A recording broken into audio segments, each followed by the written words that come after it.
राम प्रसाद जी एक ईमानदार और सीधे सादे इंसान थे। उन्होंने पूरी जिंदगी एक स्कूल में टीचर की नौकरी की और अब रिटायर हो चुके थे। उनकी दुनिया बहुत छोटी थी, बस अपनी बेटी संध्या और कुछ किताबें।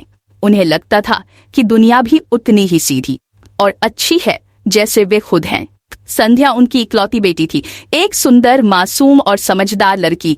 उसने अभी अभी भी एक ही पढ़ाई पूरी की थी और आगे पढ़ना चाहती थी, लेकिन माँ को यही चिंता थी कि लड़की ज्यादा पढ़ लिख कर क्या करेगी, जल्दी अच्छे घर में शादी हो जाए, यही ठीक रहेगा।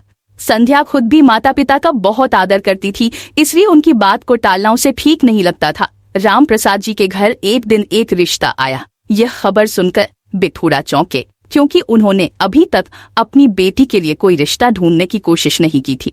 लेकिन जब उन्होंने सुना कि लड़का एक नामी गिरामी बिजनेसमैन का बेटा है, लड़का पढ़ा लिखा था, देखने में ठीक ठाक था और सबसे बड़ी बात, उनका परिवार बहुत अमीर था। लेकिन संध्या की माँ को यह बात कुछ अजीब लगी। इतना अमीर लड़का हमारी साधारण लड़की को क्यों पसंद कर रहा है, ये सवाल उनके मन में बार बार उठ रहा था।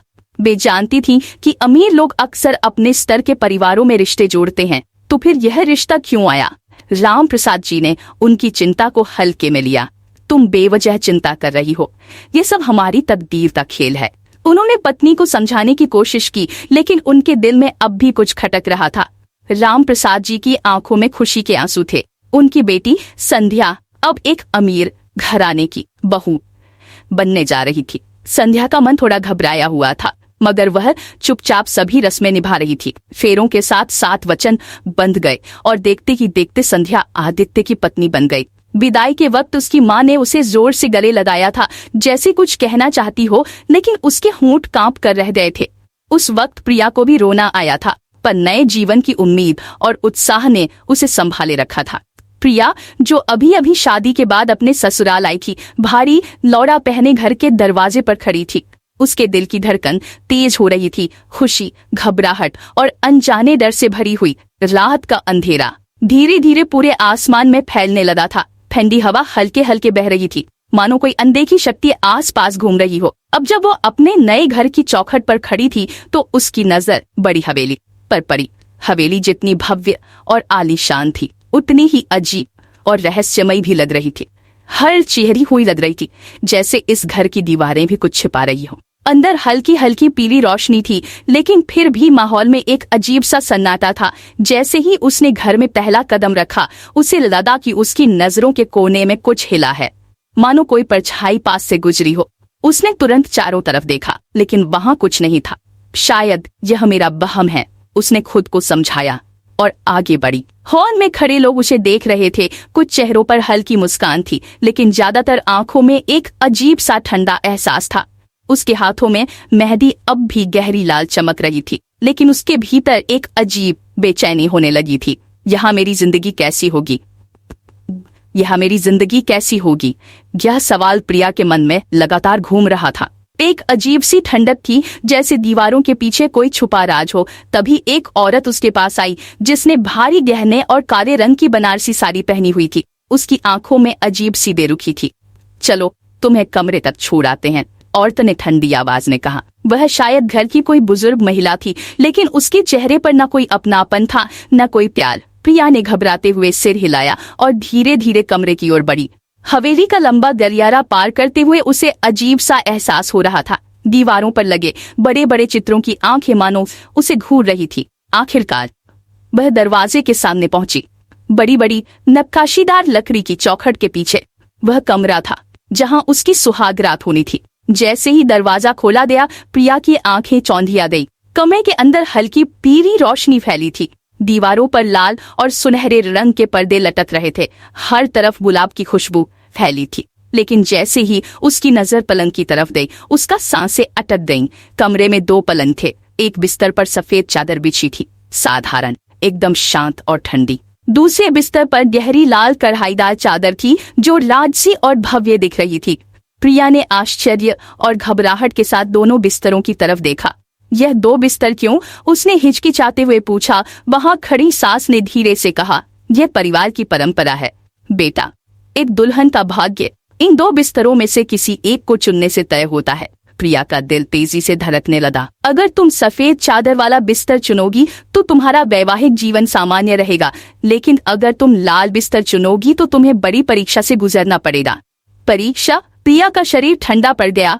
हाँ, लेकिन तुम्हें यह सब सोचने की जरूरत नहीं है। तुम आराम से यहाँ बैठो, तुम्हारा पति अभी आता ही होगा। इतना कहकर सास बाहर चली गई। अब कमरे में सिर्फ प्रिया और उसका डर था। समय बीतता गया लेकिन उसका पति नहीं आया। इतनी देर क्यों हो रही है?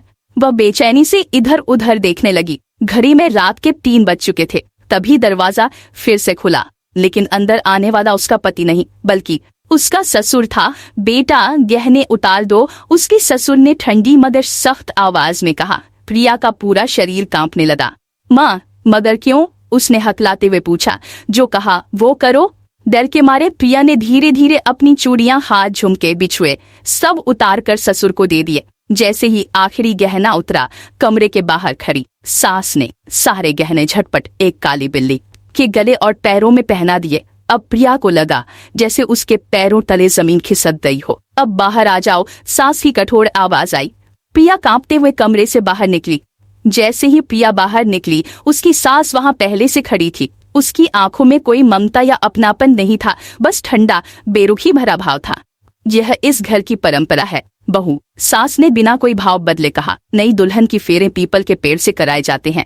प्रिया का सिर झंझना गया। पीपल के पेड़ से? उसने हैरानी से पूछा। ये हमारे खानदान की रस्म है। सास की आवाज बिल्कुल ठंडी और भावहीन थी। पहले की हर बहू ने यह किया है, अब तुम्हारी बारी है। प्रिया का दिल तेजी से धड़कने लगा। उसका गला सूख गया। कपड़े में से कपूर और किसी अजीब जड़ी बूटी की गंध आ रही थी।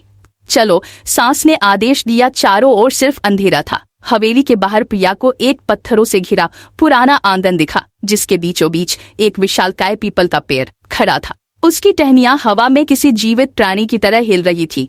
तेज हवा चली तो पत्तों से सरसराहट की भयानक आवाज हुई। प्रिया ने ध्यान से देखा। पीपल के नीचे कोई सफेद चीज रखी थी। वह एक कफन जैसा कपड़ा था।